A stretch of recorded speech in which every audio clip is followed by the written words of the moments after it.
Yes, we are back. Welcome to the MYB podcast. Mind your business, where we're minding your business, like that. Um, Long story short, before we start and get into anything, I just want to say sorry for the last few weeks. We've been missing. Yeah. Obviously, people won't know that because they just won't. You know what I mean? So, but we're back and we're gonna be more consistent. Essentially, yeah, it's not long now. We had Yeah. some admin issues. Yeah. We've ironed those admin issues out. You get me? So yeah, man. MYB, we're on a road. You get me? What's going on? What's been happening? I'm good, Index. Back in this thing. Been on the road a bit, traveling, working, gigging, Mm-mm-mm. reading, thinking, minding business, basically. I Till hear we come that back, you get still. me? I hear that. Right, so I'm not even gonna go through a long menu of things to discuss today because there's only a few things. Mm. And I want to start with something that you spoke to me about with Adolescence. Yeah. Obviously, I've not seen it, but I've seen a lot of commentary around it. You get Yeah. me? And it was more so the commentary around it that I was kind of disagreeing with, or some of the commentary around it because I just found like a lot of it was displaced and it was really how to say, it was basically trying to align or make knife crime in the UK synonymous with black culture, Yeah. which I didn't really like. So I'm gonna let you shoot because you've watched it, and then I'm gonna give you Yeah, yeah. put in my So, two so I pence watched it. piece. Anyone who don't know, so Adolescence basically is a Netflix mini series that was co-written by Stephen Graham, who you'll know from. He's been in Snatch. He's in A Thousand Blows. He's in what's Stephen Graham's in Pirates of the Caribbean. Like Stephen Graham's been about, and is actually a white passing mixed race man. Okay. Yeah, which a lot of people don't know that about Stephen Graham. But Stephen Ah, Graham is mixed okay. race, which because he was in Yardie in it when it just I think it just Elba's directorial debut. He was in that, Okay. and then I was like, because sometimes you see white actors, and I'm like, oh my god, what's this passport accent gonna do to me, boy? And nah, he did great, and he's I think yeah, he was played. He was Al Capone in like Boardwalk Empire. Like this guy's range is mad. Yeah, yeah, I yeah. even forgot that he was in Snatch, but yeah, this guy's so yeah, he co-wrote this, and he him and the writer wanted to have this show, which basically I don't want to give it too much away, but it's a culture shock. That's I think Mm. the function of it is a culture shock. It's shot in a very intense way. It's shot in one take for each episode. I believe there's 4 episodes. They're all shot in one take. Some of the shots, and they're like almost like an hour long in these episodes. Some of the shots was like they had to do like 13 takes running straight through for an hour. Mm. Also stars Ashley Walters, better known as Asher D. For those if you know, you know, or Duchesne, if you Mm. know, who does again an amazing performance. But essentially, this is a show which is basically it's intense, it's bleak in some places, but basically deals with what the culture of red pill online culture, what they call incel culture, uh, teenage culture or adolescent culture, essentially. But it's a wake up call, particularly to the parents of adolescents, Mm. to make them aware that the act of raising children is very different now, and is a very and the world that adolescents are in is very Mm. different to the one we were in some ways, and very similar in other ways, depending on how you were brought up. But yeah, it's basically about a young kid who does something just awful, and it's basically the fallout from him taking the life of a young girl and what motivates him. And essentially, Mm. it's just to show that there's parents neglecting your kids, particularly in their adolescence, can have fatal consequences. Mm. Now, so far as like some of the kind of way people have reacted to this whole thing here has been a lot of basically where you define as an incel or red pill or right wing people have become very upset because the lead actor in it is a young working class white kid, Mm. and they are complaining, as you said, that like because the events in the story talk about a young boy stabbing a young girl, they are trying to liken it to the stabbing that took place last year or so in Croydon Mhm. or Southport, and have said in they're trying to be woke that they've cast a white kid, which is funny because on the other hand, when they don't see themselves in adverts, then they start barling for that as well. So when you're not in adverts and cooking up gravy and doing Greg's and that, it's like, well, where are we? Where are we? When you're in what's arguably going to be one of the biggest releases on Netflix this year, other than Squid Games 2, you're still complaining because now is because the kid's doing stabbing and why is the white kid doing bad stuff? Keeping in mind, yeah, to these white people that's complaining about this, you lot watch a TV show called Dexter, which is about a serial killer with a heart of gold.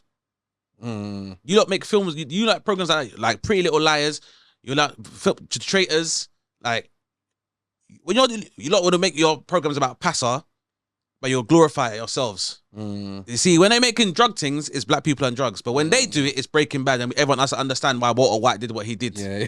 Do you know what I'm trying to say to you? Every single time, like when they got their white Scarface, it's all good. It's not glorifying. It's a guy's got to do what he's got to do. He had cancer, so he had to do what he had to do because he was poor and he couldn't afford to take care of his family. Yes, welcome to being a fucking black person all the time. You get me? Like you have to do mad things to feed your family. Well, I mean, I wouldn't say all black families, but I would say this much, yeah. You're right in saying it's like, it's okay when black people are doing bad stuff to kind of demonize it and yeah, you know what I mean? and to be, when they're engaging that, they're the antagonists, but when it's them, they're anti-heroes, they're misunderstood, it's a man on the edge, he's got to do what he's got to do. And yeah, it's interesting. So in this instance where you got this young kid now, so the actor that plays the kid in the show, yeah, kid's called Jamie, actor's called Owen Cooper. He's a young white kid. I think he's from near like Warrington, like up northwest. But he was playing like conference level football. Then they said he wanted to get into acting. So I think this is his first role as well. Sick. Because I heard his performance was sick. Listen, this youth is gonna go clear. From this program he's been in, he will have to work again for 3 years. I guarantee you. He absolutely smashed it. And this is the thing about these people, yeah? This kid is a white working class kid. I think his dad is like an IT worker. His mum's a nurse. So he got a very humble background.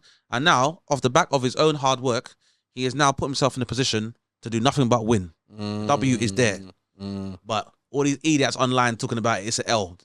Losers, bro. And one of the people that was speaking the most was Joey Barton, who after he was talking about why we acting like it shouldn't be a black guy, keeping in mind his brother and cousin killed an innocent black kid who was well behaved, who went to school, weren't doing nothing wrong, was walking holding his girlfriend's hand, and your ugly butter's brother and cousin was jealous because he was a white girl and you killed an innocent child. And then somehow your brother got to go to another country after he committed a murder. I wonder who gave him the peace for that, Joey Barton. Joey Barton, in the meantime, while he's also talking about this and everything being woke, just caught a case and got a suspended sentence for banging up his own wife. Talk about not protecting white women. You get me? Like, first to jump up and talk about these things, but so after a good long day of cussing black people and Asians and Muslims and calling everybody criminals, you go home to your wife and thump her in the face. These people are jokers, bro. And the funny thing is that the fact that they've reacted to this as something that they are insulted by, rather than realizing what the problem is, because this show is not about a kid killing somebody and the color of the kid. Because even me, I'm somebody that I will definitely look for racial subtext in shows and stuff like that as well. Because the media is one of the biggest purporters of racism. You know what I mean? The media, most people who, especially if you live in the UK, most people don't interact and bump into black people all the time anyway. So a lot of their experiences and their perception of black people comes from TV. So we're not like America. We're a much smaller percentage here. There's a lot of white people in this country. At the end of the day, when if they leave their house, they ain't seeing no black people. Nowadays, they might see a couple of immigrants here and there, but most of their idea of what black Britishness is comes from TV. So they have an idea of who they think we are. Now, they have enough reference for a white kid to not think all white kids stab people, whereas that's not what they think about us, funnily enough. But yeah, it's like these men are seeing a young white kid win, but because it's talking about like violence, they don't want to hear it. But the truth is, this show is not even about that. Because what's called femicide and women being killed all the time, whether it's through domestic violence, whether it's through like just violence when they leave their homes, sexual violence, women are being held. This show is about letting parents know that when you give your youth a phone or you give them a tablet or a laptop and you let your kid go in their room and you are not seeing what they're doing, or you're trying to use these things like the internet to make your job of raising a child or guarding a child or monitoring your child's activities easier, you're setting them up for madness. And I feel like this is why the program is so good, because there's a scene where, so Ashley Walters plays a police officer, and his son goes to the school where both these kids involved in this murder take place, and he don't really check for his son. By all accounts, him and his son have a strange relationship. Now, there's a part where his son lets him know, showing him on Instagram, that basically young adolescent culture has evolved to the point where they have their own language on social media that most adults cannot even understand or decipher. And they have narratives that happen around where they can interact with each other, and parents are none the wiser. And he said, Dad, you don't understand. There's this whole new thing going on here. And that's why the show's called Adolescence, because I think, well, this is me maybe thinking too deep about it. Humans, yeah, and people, yeah, who use social media in terms of where you can leave comments, interact with people, do videos, that's not been around for that long. That's been around for essentially no more than like 14, 15 years. And I say that because being from the age of 13 to 15, you're adolescent. So our minds, as we exist on social media, we are adolescents. We're adolescents. And this is why social media creates such problems, because when you're on social media, people regress back to being in high school. And a lot of the way we carry ourselves and a lot of the way we have discussions on social media, it's like we're kids, bro. And this is the problem, is that I'm being guilty of this myself.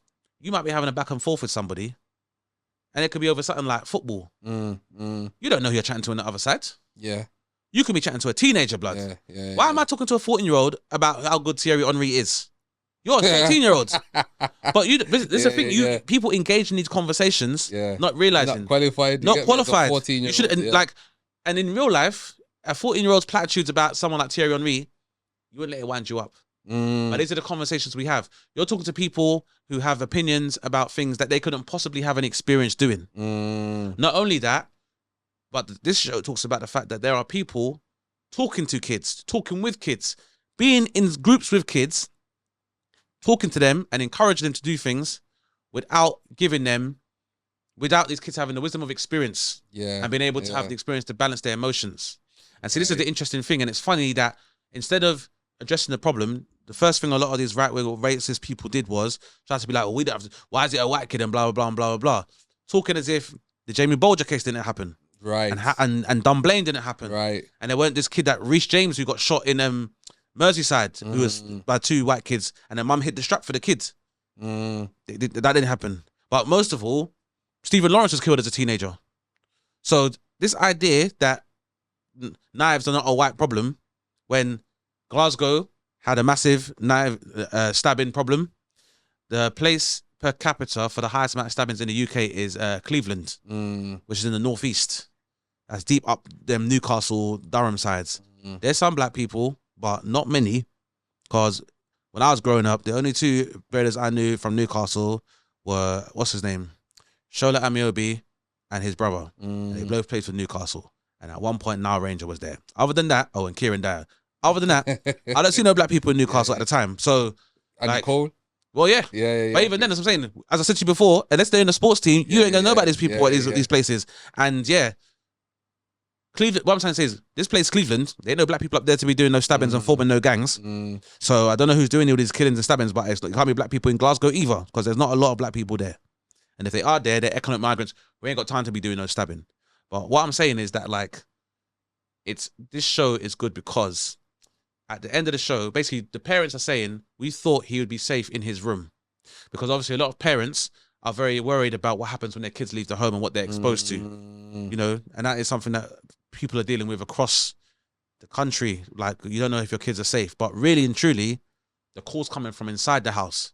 Because once you give your kids access to the internet, it's not regulated at all. You don't know what they're consuming, how they're processing it, and how they're reacting as a result. At the same time, I said as adolescents, you're dealing with this change in your hormones, where you're in this weird place between being an adult and being a child, with the hormonal changes, physical changes, but your mind ain't really grown yet. And that is for the adults that use the internet and the kids that are also using the internet. So, because adolescence is a mad part of your life. And that's what the show is trying to, is that you add the complexity of the internet, social media, to being an adolescent. Like, I can't even imagine how I would have been if man was on social media. Like, back in my day, adolescent time, I had beef with some gangs, basically. Yeah. You get me? And some bad man, you get Yeah. me? And for the things that were happening, if social media was around back then, it would have caused one side or another to fucking do a madness. What we have now, because now this is what, when people are like, why are these kids this way and blah blah blah? Because before, when you got rushed in a hood or an area, Yeah. and that's not great. But people might have seen you get rushed, but that was it. You got rushed. You were Yeah. bruised. If you was Kept it okay, moving. kept it moving. Or when I see them, it's the same thing. You Yeah, get me? yeah. Now, if you're getting rushed, the first thing people are doing, World Star, You get or what I'm just showing taking you? out the thing. Yeah. This better getting so you're getting rushed. You're getting filmed. Then And you're that on is- Shade Borough. You're on. You get me? Some madness. You're in a shade room. Then you might be. You go viral. Then you got people doing reaction videos. Next thing you know, young sprays cussing you. You get rushed bad enough. And to deal with that as an adolescent, like I say, like your reputation when you're young, it's one of the only things you have. Yeah, it's the only thing you have. Yeah, the only thing you have is your name, which as an adult you can be like, well, that shouldn't matter. But when you're a kid, your sphere of influence, that means a lot to you. Yeah. And now I look at it like this. Before, you just had to have a certain status within your hood.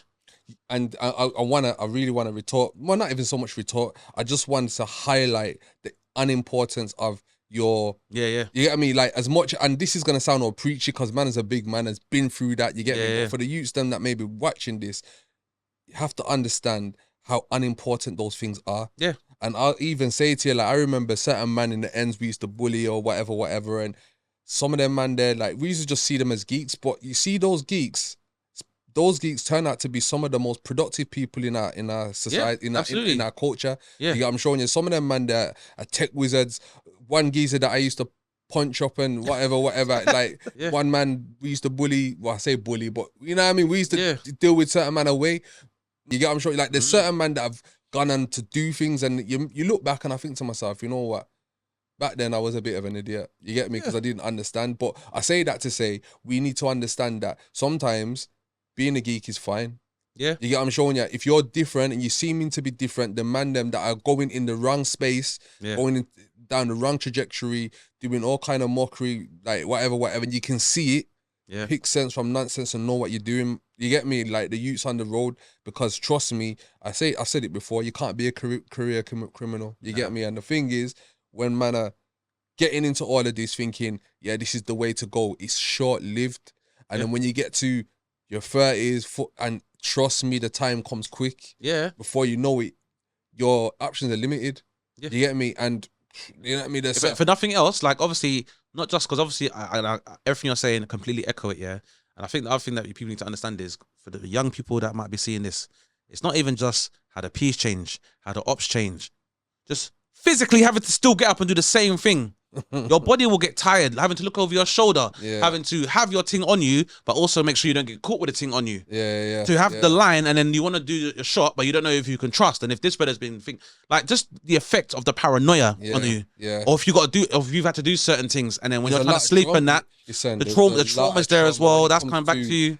When it comes to licking down, man, there's trauma to be lived. I won't say more on that, but I say this, it's a real thing, you get me? So these are things that we have to, the youth them need to really understand and take into consideration when they're just thinking that it's just a ting. But I say this, going back to that former Premier League football player who's inbred mongrel, shits for brains.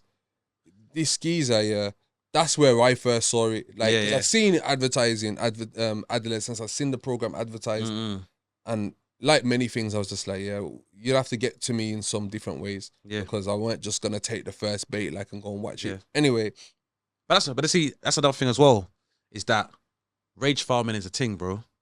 And that is another thing that in your adolescence can also mess up your head. Please define rage farming. So for rage farming, for you don't know, is that on the internet, because people know, particularly with the level of influence our culture has on digital culture in general, there will be things that are put online, whether it's via the algorithm or via even as a form of marketing, where companies, entities will upload content they know will make people angry. Mm. And a lot of the time that can be racially charged because they want people to like express rage. Because the thing about social media and this other thing is that it doesn't care about right or wrong. That's not how it works. It's essentially about engagement, and all engagement, as long as they can measure that metric, that's all they care about. So some of the things that we see, and now that people have learned that now because engagement and attention is currency, there's now a lot of people who have made it into a business to harvest your attention to make money by saying dumb shit. Yeah, and the quickest way to do that is to wind people up. Yeah, yeah. Someone gives you a compliment, you're like, thank you very much, and blah blah. If someone says, "Yo, fucking pussy, yo, bro," fuck you looking at. You're gonna stop and go, "Who the fuck are you talking to?" Yeah. You're much more likely to engage with that than positivity. Unfortunately, that's the world we live in. So, or the society we live in. Oh yeah, society we live in, exactly that. And I think a large part of this has been people particularly online, have learned that generating this kind of controversy and, I said, rage farming is how you'll get people to watch the thing, innit? Like, for even in Joe Barton's case, it's like, why are you talking about this? Like, when you know you got about to catch a case for domestic abuse yourself, you should be quiet, bro. Like, you talking about violent crime when you come from a family of murderers and wife beaters is a joke business. But this is the whole point. Like, I completely echo everything you're saying, and I add to that by saying, this geezer's got a racist for a brother. I mean, they really do strike me as I find it very hard to believe that stupid. I find it very hard to believe that it's only his brother who's racist. No, I'm not saying that, because I mean, I'd go further and say, I reckon his uncle is his dad and his dad is his dad. Yeah. You get me? Like, these geezers, these are inbred, stupid people. You get what I'm showing you? And what, as a community, what we need not to be doing is giving these people any of our attention. Yeah. And the way that we do that is to avoid what you said, rage farming, avoid the attempt of rage farming, because for me, that is the way they catch us, and then we start acting up. But again, I have to give my community another round of applause, because when I looked in the comments, and I can't remember what platform it was that I saw it on Instagram, but when I looked in the comments, what I saw was a lot of people saying, "Bond this geezer, pay him no mind," and it was just one line sentences of people just dismissing him. Yeah, you get what I'm showing you. I would say the people that are giving the likes of this guy, I'm not gonna mention his name, the platform to spew his hate, have also got shits for brains. Yeah, and I think microphones should cost a lot more money than they do, because everyone's just chatting shit. Yeah, you get me. So with that said, I want to say this: knife crime is not synonymous with black culture. Nope. What knife crime is synonymous with, and that goes with gang culture, that goes with knife, gun, crime, anything like that. What's synonymous with all those things is poverty. Clean. And we know facts. that as a community, it's been socially engineered for black people to lay predominantly in spaces and places where poverty is and exists very hard, and that's why you get a lot of black people being involved in gang and knife culture. Gangs did, but let's to add to that as well, that a lot of gangs were not formed for any criminal enterprise. A lot of black gangs formed as defenses to the brutality that was being shown to them by the police and by white racist gangs who carried weapons and would sanction and pursue and attack innocent black people. Right. That's where a lot of black gangs come from. And it's the thing as well, when you talk about black gangs, white gangs have been existing way before black gangs. There's a whole film that's 4 hours long called Gangs of New York. Right. You get what I'm showing by Martin Scorsese. And there's no black, and the only black people in it are slaves. So that's how they saw us. So there you go. You get me? So for me, it's like, it's important people know that this is not synonymous with black culture. What black culture is good at is advertising knife crime, gun crime, gang violence and stuff like that. That's the problem. That's hold on. You're right. And I'll say this, the reason why it is so good at marketing gang culture and gun culture is because it's bloody good at marketing everything else. Exactly. And this is why people need to understand what our currency, like the clout of our currency and the gravitas black culture like holds, because just as much as it can glorify gang culture, knife culture, you know what I mean, gun culture, whatever the case may be, it can do it for everything else. This is why you have the likes of Krypton Conan linking up with, you know, people that are setting up save ways. Yeah. You get, I'm showing you. And Nala's baby to connect to the culture. All these people, you think all the young Phillies and, well, I say young Philly, but you know, the Harry Pinero, the Chunks and, them, you get me? Like, people are paying for connection to the culture. They want, you know what I mean? It's so funny you say that, yeah. Like, remember what you're gonna say? Yeah, remember what you're gonna say. But like, this is the whole thing, and that's what black culture is good at. Yeah, advertising the culture. So what we need to do better is deciding what we want to be advertising that is going to be advantageous to our communities and not take away from our communities. Yeah. Anybody else outside the community making noise, talking shit about black culture and how this boy should be casted as black, because no, we don't need to be paying any attention to these pricks. You get, I'm showing you what we need to be doing is getting our heads right, leaders getting into a room so that we can plan and strategize over how we can best put out our own narrative, own our own narrative, you get, I'm showing you, and advertise our own products and services in a way that best serves us. And even if we're going to deal with or tell a story on gang and knife culture, ultimately, in the long term, that should be under our jurisdiction, not under the jurisdiction of someone else who can profit from our pain, which we will get onto later on. You get me? But the point you wanted to make. But I think I agree with everything. I agree with everything you're saying. But what I would also add is it's very interesting because on the point of adolescence, there are, I believe, progressive steps that are taking place amongst the culture. Because when I think about online, there's obviously a lot of negativity and there's issues with like red pill and his incel community, and that is the thing that parents have to be mindful of. And that's with anything, like even if your kid watches TV, there's stuff that they shouldn't watch. Just that the level of regulation that exists on television with like the watershed and like parental controls, those things, not everybody is, not everyone's tech savvy enough to apply that to social media. Do you know what I mean? Yeah. Because the truth is, now that I've seen this and now I think about it, and even with my own experience, I don't think I'd want my kids to really be on Instagram like that. Like that's how worried I am about what kids consume as content, because, you know, people talk about like a culture of misogyny, which is prevalent in society, and I don't deny that, but the way that is marketed to young men, with some of the women doing it having their own complete agency in doing it, that needs to be addressed as well. I think, for example, when I see women dressed up like comic book characters, but it's like you've spray painted on a Spider-Man costume, but you're like, you're wearing a bikini, and you're dancing on Instagram.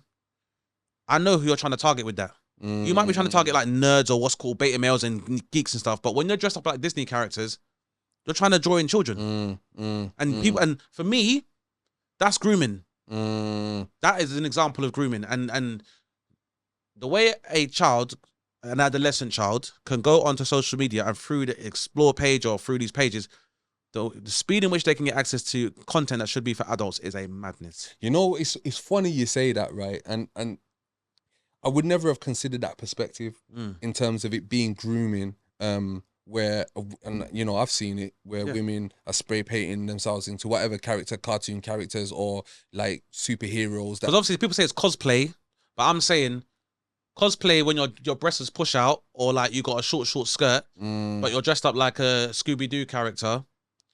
For me, it's like, do you think that this is where I'd question it? I hear what you're saying, because the actual target audience of those characters are kids.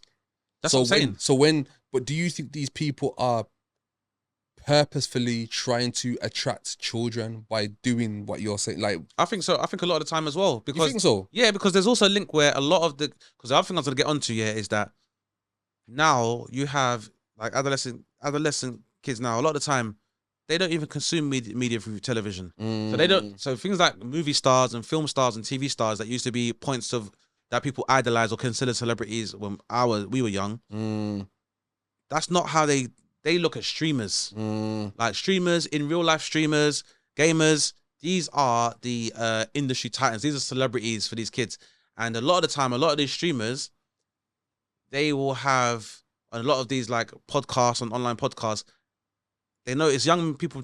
The only women they're bringing on there is OnlyFans models and content and OnlyFans and adult content creators. Yeah. In a lot of cases, it's not all these guys, but in a lot of cases, these young content creators are aware of the reach that these streamers have. Yeah. And so they cross-pollinate in order to get more followers and stuff like that as well. Yeah. Yeah. And I believe that is, again, for me, it's exposing young men in particular to a culture of objectification and misogyny and reinforcing sexist ideas, where we can look at, like I said, we can look at something and see this is not something I should take too seriously. Whereas if you're 13 and 14 and you're just going through puberty and you're trying to work out, you've never even spoken to women, and you're seeing this is how women behave online, like your brain's gonna get scrambled. You won't even know how to, like, even now there's a thing where it's like there's this infiltration where you get OnlyFans models doing content wearing football kits.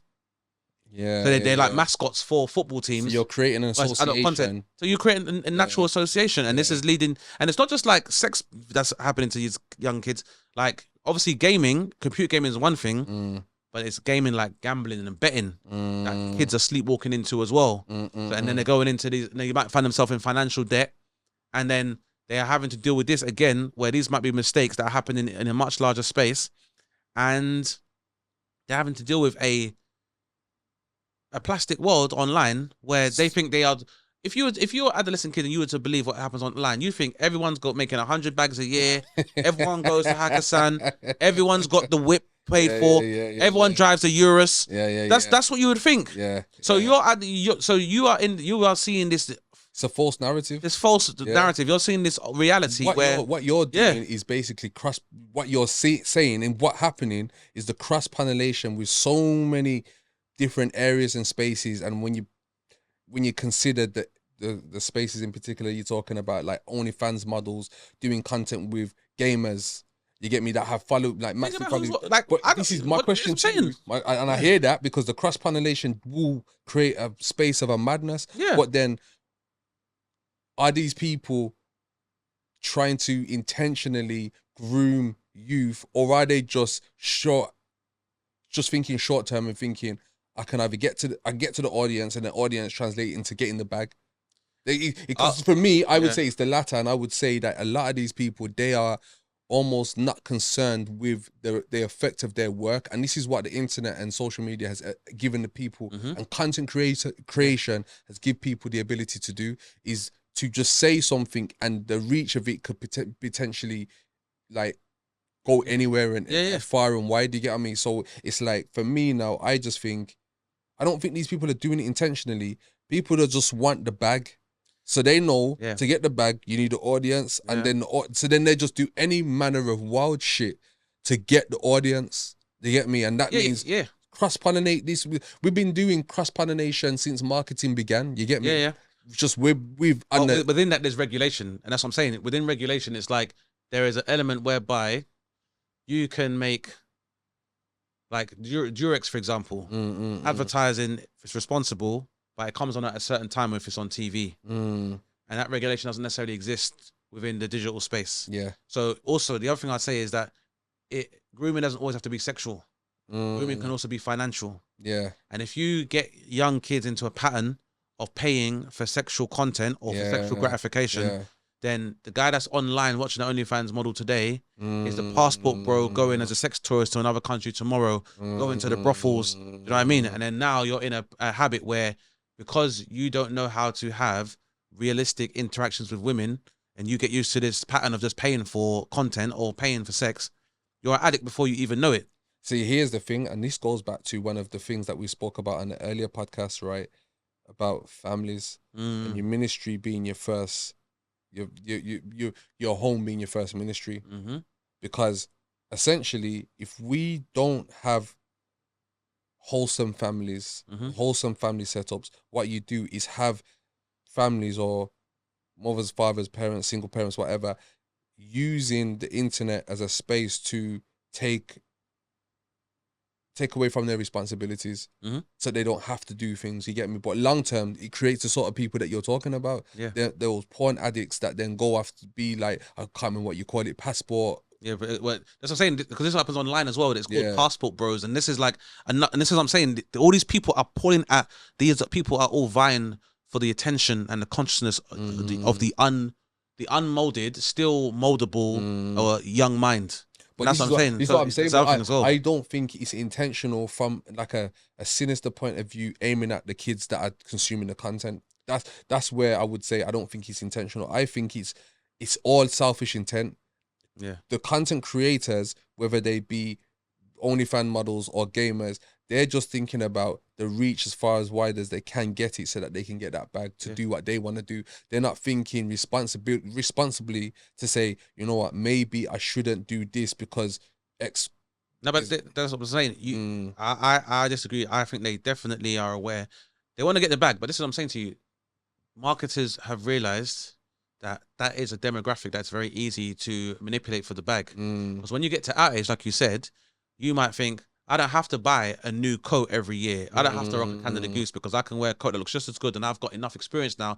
When I put together my drip, the style, still going to look a certain way. Young people don't know that until they get to a certain age. Yeah. And so marketers are aware of this because they know they can manipulate these people. Can we just say that though, just for anyone who does pick this up, like that you don't need Canada Goose or any form of, No, you don't need, you don't need any designer gear to make your outfit look good, young people. Yeah. You get what I'm showing you? You don't need to go and spend a whole bag on rare. There's reputable products providers that will give you the same sort of level of drip or and quality. I feel old saying drip, you know. But we're old. That's okay. But see, even that part of the culture when we be like, we feel old. That is come from internet culture as well, because there's this large emphasis on everyone being young and everything being young. Like when you was young, if a older came and said something to you, you will listen if you know what they're about. Whereas it's like almost like there's some Pied Piper shit where kids are almost encouraged not to even listen to older people because what we have to say is not relevant. Yeah. Perfect example being when I was young, 13, 14, one of my biggest dreams at that age, Averex. I want an Averex because these men have got Avies and they look sick. Yeah. And every time I see a new one, I'm like, oh my days. Yeah. Now I still want an Averex, bro. But they're still no, but you know what's crazy? I still want one. What I'm saying to you is they're still about. Yeah. So there's people now who would have had an Averex and then they went out because then the next thing came in, whether it's like Pele jacket or Moose Knuckle jacket or Canada Goose, then that's all come all the way back around. Now we're back to these things again. So it goes to show you that, like, if you don't get it the first time round, the next time the cycle comes of the fashion, you'll be back in there anyway. Yeah, you know what? I'm gonna a side story just on that actually, because back in the day, I remember my friend. I was like, what, probably 8, 9, 10 tops, but probably 8, 9. And my friend bought some. He got some Huaraches, Nike Huaraches. I'm not even gonna say how old I am, but it was a while ago when them Huaraches first come out, bro. And I was like, I want those Huaraches. They are sick. You get me? But I couldn't afford Huaraches, and my mum was not buying no. You ain't trying to hear that. You ain't trying to hear that at all. You get me, bruv? You see when Huaraches swung back round again, man bought 2 pairs. Bam, bam. Me too. You get me? No love things because it was like, you get me? The 180s, same story. You get me? But anyway, I want to just say as well. But just on your point that what you see what you're saying to the kids, you're saying like young kids don't need to focus on that. That's what this show is about. Right. It's the wake up call. For some reason, we have allowed for other entities to influence. We were talking about the cultural influences our kids. But this story is, parents, you need to wake up. If your parents, your guardians, and there are young people in your life that you care about, you need to go into their rooms and see what they are doing online. That's what the show is about. If I could, and that's why it's important, because I feel like people do not understand what these children are being exposed to and how it's affecting them and how they're having to navigate this society and this life. And this show is like, you need to be involved at every point, because the show is about, doesn't matter. It doesn't mean if you're unemployed, or it doesn't matter if you're working, if you're living with your partner, or your kids are under the same roof. You cannot trust, if you're leaving your kids to the internet by themselves, that they will be okay. Because the other side of this is like, you know, how young girls are sexualized, and the other side is like how, you know, bullying can take place online, and how that affects kids as well. That would make for a nice Adolescence too. Well, it's a frequent story. Listen, and I want my royalties on that. You get me? I heard no one else say that. So trust me, after this one. But the thing is, you know what? On the point is that I think that there's been so many good shows made about being a black man and coming of age that we've had enough adolescences. That's the reason why, and that's the reason why these white guys are all hurt, because they're like, they've never had to be held accountable before. And this show is about, you have to be accountable. See, you know, when you hear about black urban youth violence, we're always told, oh, the black people need to talk to these kids. We need to talk to our communities. What are we doing? What are we doing? When Jamie Bolger was killed, there was nothing about white men need to start talking to their kids. No, but it's not a conversation that's had. I'm laughing because it's a very good point. No one says that. When Reece James was shot, no one was like, these white people need to start speaking to their kids about these murders and that kind of things there. Yeah. Like, they've never been held accountable. Let's have it out. The record for murders in the UK is still, by a country mile, held by Harold Shipman. And that was a middle-class, old white man surgeon. Yeah? You know, dropped 256 people is what they know about. Yeah? That's how many bodies this brother has got. I shouldn't laugh. But that's the level of bodies this man has got, yeah? When that happened, there's no conversation where you have to start watching these white doctors, you know, and these white men in power. You have to be careful, you know, blah, blah, blah, blah. That never happened. To this day, no white person wants to own Jimmy Savile now. Oh, imagine. But he was the icon of the BBC and the royal family, and he was in Parliament. He could go anywhere, any circle of elite white power. He was about later on because there's a mad, like, obviously we'll get into it, but to your point, but everyone needs to watch this show. If you've got adolescents growing up in our society right now who have access to social media, this is a wake-up call to you. Whatever your race or gender, ethnicity is, this show is a wake-up call to you. And you know what? I want to say two quick things on that as well before we move on with it. To blame Andrew Tate for this, for what seems to be this little boy's ills in committing this murder in the program or anything like it, and the red pill, blah, blah, blah, rare. For me, it's ridiculous. Because while there is a small part, I could say that Andrew Tate and his movement has played in kind of amplifying masculinity and however that looks, because you might have someone who's already masculine and then they're super masculine and feeling, or it turns into toxic masculinity. You might have that space. I'm not taking away from that space, but this program Adolescence is what you just told us it is. You know what I mean? It's not about Andrew Tate. And even to go one step further, and a lot of people won't like this, but I agree with a lot of what Andrew Tate says. It's just what I kind of get uncomfortable with. You might have to specify before this becomes... No, you know what? It is what it is. Because for me, it's not what he says, it's the way he says it. You get me? Which is disturbing sometimes, because like I don't agree with calling women bitches and like I've got women in my family that I respect and I would never. You get me? Like there's certain things he says, but it's the way he says it. You get what I'm showing you? But what he's saying, a lot of it I agree with, because as we've spoken about before, this world has been feminized way too much, and there's been a over leverage of left leaning and liberal kind of agendas. You get me? So till we've been through it. You get me? I don't want to go there again. But my point is, this is what creates the Andrew Tate. Well, it's one of these things where, taking your point, obviously I disagree with a lot of Andrew Tate's, more what he's done rather than what he says. But what has he done?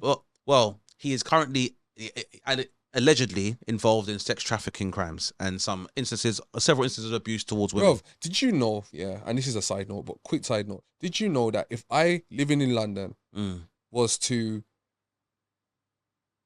get into something with a woman living in New York, and I said to her, come and see me, I'll pay for your ticket, and then she gets over here, I've got some money, we go shopping, I buy her a few bags and take her out, nice restaurant, then we have sex, then she goes home. Do you know I could be charged for sex trafficking? Did you know that? I didn't know that, actually. If she comes consensually? If she then goes back to New York and decides, you know what, actually, I didn't want this 30 gram bag, I wanted the 300 gram bag, he sex trafficked me. Like, that's... You get what I'm showing you? Yeah. Like, and so I will say that much, when it's so easy, this is why men need to be more clued up about the laws of the land and them sort of things, because when it's so easy for you to be able to just be licked down, especially if you're a man of influence, and that goes for the Phillies to Andrew Tate, anybody else, if you are a man of influence and don't get me wrong, I'm not agreeing with things that they have done. As it stands, Andrew Tate hasn't done anything. It's all alleged and it's all still wrapped up in court battles. And I believe, looking into the case, I believe if there was something substantial there, then he wouldn't be in Florida just a week ago. You get what I'm showing you? Like, they wouldn't be able to travel because it would be wrapped, locked and boxed. But a lot of it, or the women that they're bringing forward or trying to bring forward are actually women that are saying, actually, he was good to me. The man ran a business in Romania that is legitimate. You could legitimately run in the UK. Yeah. You get what I'm showing you? So for me, that's not illegal. Immoral in my stance. Yeah. You get me? But not illegal. So what are we doing here? You get what I'm showing you? Well, that's the thing, is that I guess the level of influence he had scared a lot of people, and a lot of people resented. Right. And that can be another conversation for another time. But I'll say, on my point on Andrew Tate, is that brings a very good point, that really Andrew Tate should not be in a position whereby he is guiding your sons. And again, that's what the show is about anyway. Right. Is that it's not his job to guide your sons But anyway. then And he might say, but he does say a lot of mad things that your kids should not be taken literally. But we have to be involved. Yeah. Rage farming, that's the same thing. Yeah, it's massively. He's trying to get the attention of people so that they can follow him. Now, no, it is rage farming because he is trying to reach frustrated, disillusioned, disenfranchised young men who feel inferior because they do not know how to speak to women. They feel resentful because they don't know how to speak to women. Right. Obviously, incel means involuntary celibate. So these are young guys who maybe have no sexual experience and have been perpetually single. And rather than knowing how to process this, they are blaming women for the rest of it. Or the world is structured whereby it seems to be benefiting women more in a way that leaves them at a disadvantage, is what they believe. And because no one is keen in to talk to them about it, or we're not addressing what that issue is. You know why? Because I know what my view is on that. My view on that is that we are living in a world now where, between automation and economic inequality and just decline in social standards, we have a generation of young men who do not know how to be men. Because men historically, and I'm not saying this is, well, people can take it how they want. It is what it is. Yeah. Being a man in its most rudimentary definition was things like, I am able to, express times of like alpha dominance with other men. I'm able to provide for my family. I can be a object of strength and protection for my family. And I basically am in a world where I have agency to take responsibility for my life and my own destiny. And I think that men nowadays, and people that are going to become men, are looking at their prospects, and it's not looking great. And they don't know where to turn, and they are feeling like they're falling through the cracks, and like they are being ridiculed in ways that their egos can't handle on social media, and they've been given an unattainable. Because when it comes to all TV marketing and the rest of it, you're given, people suggest things to you that this will make you into something that you're not, and you can fool people. And the way they're bombarded with that online is more than it is on TV. Before, you could just see like a Porsche, but it'd be a billboard, and that's all you got to do. Online, this brother's got a Porsche, and this person's got a Porsche, and everyone's got a whip, and you're the only one without a whip. You can't even afford your lessons what yet. I'm saying though, you see, going back to the whole, and I hear what you're saying, and I agree with it, but I will say this as well, like going back to what you said earlier about Andrew Tate raising people's kids. If you was raising your kids, Andrew Tate wouldn't have to. So it goes back to the families again. For me, it's like, because I would sooner put my son in front of an Andrew Tate than to sit down and listen to a Kamala Harris or name some Kemi Badenoch or some dickhead. You get me? Like, this is what I'm saying, because if I've got a son, I want my son to grow up to be a man. You get what I'm showing you? Now, there would be, I would hope that my son would be able to pick the sense from nonsense. And again, it's not the way he's saying things. Think about the message. You get what I'm showing you? But my point being is, if I'm raising my son, then Andrew Tate doesn't have to. Yeah. And it also feeds into the narrative of the film. You get what I'm showing you? Or Adolescence, the TV series. So for me, that's just what it is. You get me? But I just wanted to say that about the Andrew Tate thing, because I just find it confusing that when when society socially organizes or engineers things into where parents don't or can't parent their children, and there's so many conversations around that, they're upset that Andrew Tate does.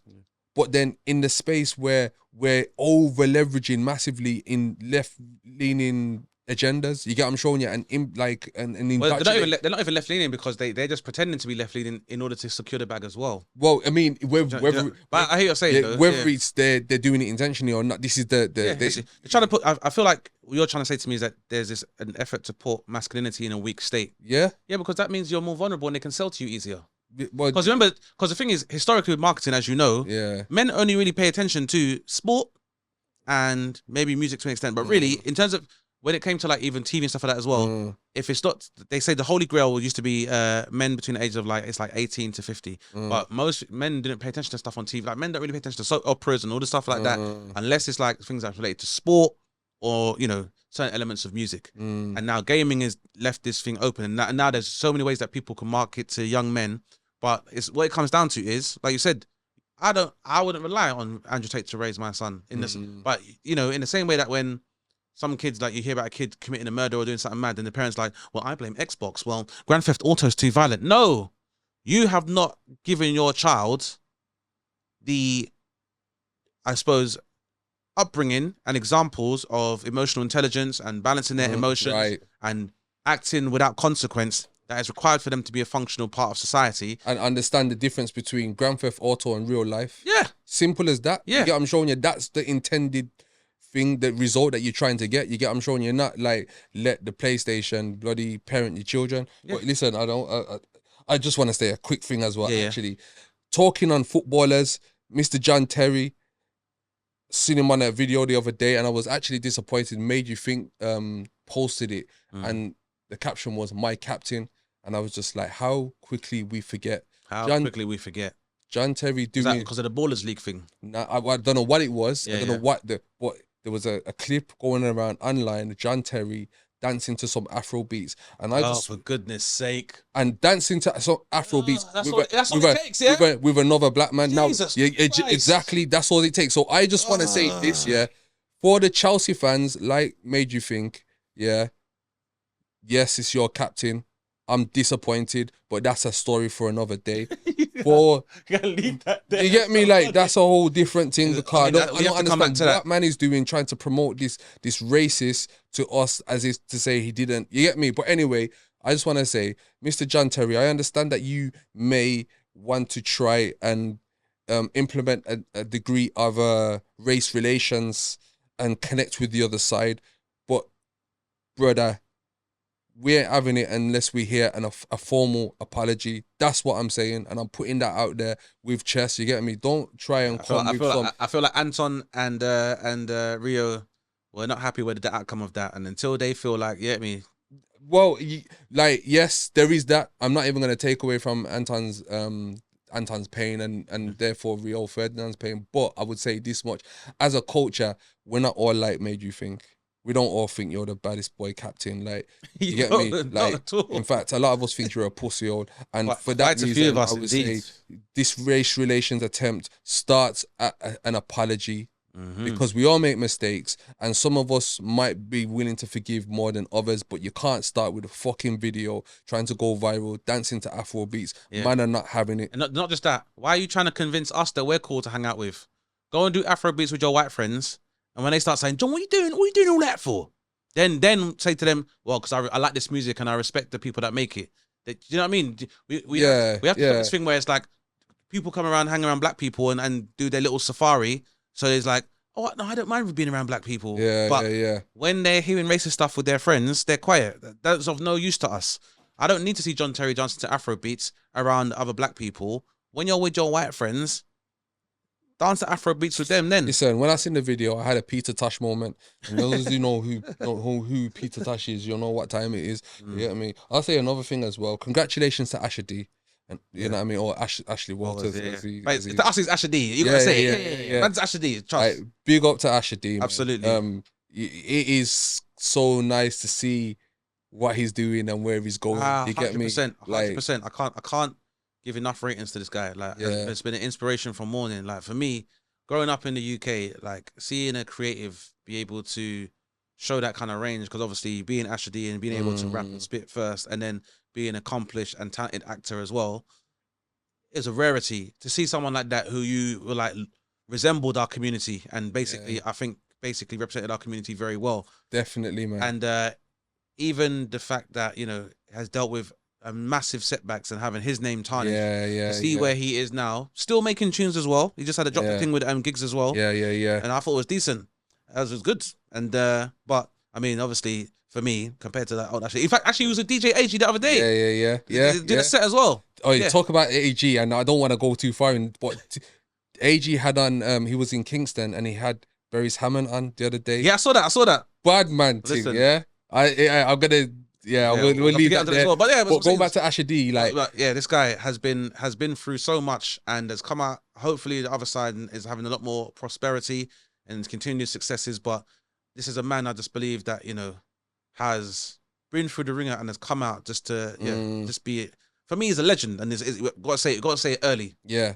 Well, legend. I mean, I don't know. I'd probably hold legend status out because the story isn't really finished, and also time may or may not dictate as to whether we would ask questions about his relationship with Noel Clark, because late Noel Clark has been he sued a paper and he obviously got paid out for it and whatnot, which would suggest a lot of the allegations that were made towards him were incorrect and wrong. And if that is the case, the distance that was put in between both Asher D and Noel Clark, who did what, why, and when. And the reason why I don't ask that question to be mixed up, I ask that question because there needs to come a space where we now need to stop allowing people to spread lies and spoil the reputations of our black brothers in the media, and then create divides and gaps between people that are doing things that could potentially then go on and do things and provide. Yeah. You know what I mean? So we need to get in undecent early, and that's why I say time may or may not tell, because as I understand it, the Noel Clark situation is still happening. Yeah. You get what I'm showing you? It's still going through, and he vehemently says that he's innocent. I mean, you heard the update though, yeah? No, I've not heard it. All right, so essentially with Noel Clark, they have had one of the women cited in his allegations has come forward and said that he is not guilty of any wrongdoing and did not touch her or act in any inappropriate way towards her. I think of the three claimants, she's one of them. Another one basically was passing on information they had heard secondhand. Yeah. And another one I think has admitted that they've not had experienced any sexual impropriety from him as well. So basically, that he didn't do nothing to nobody. So what they reckon, and this is still, I guess, all allegations as well, but the speculation is that two of the three accusers have close links to Adam Deacon, who himself was found guilty of harassment of Noel Clark and his family.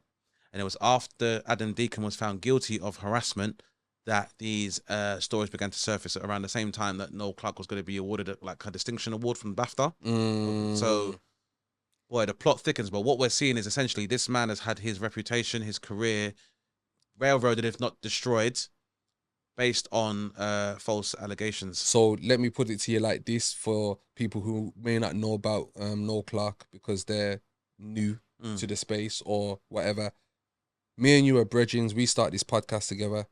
Yeah, I get accused of doing something untowards towards women or whatever the case may be. And because of rage farming and cancellation and the new woke agenda, I get cancelled. And then you're like stepping back like Homer Simpson into the bushes. You get me? Trying to avoid man and that kind of things like that. You get me? But I hear it. Really, it's like, okay, so should you have stepped back? Should you then have come out and said, nah, my man didn't? Like, how much of that do we know? I don't say it to be mixed up. We don't know, yeah. You get me? I don't say it to be mixed up, but we know that it's going to come out in the ringer.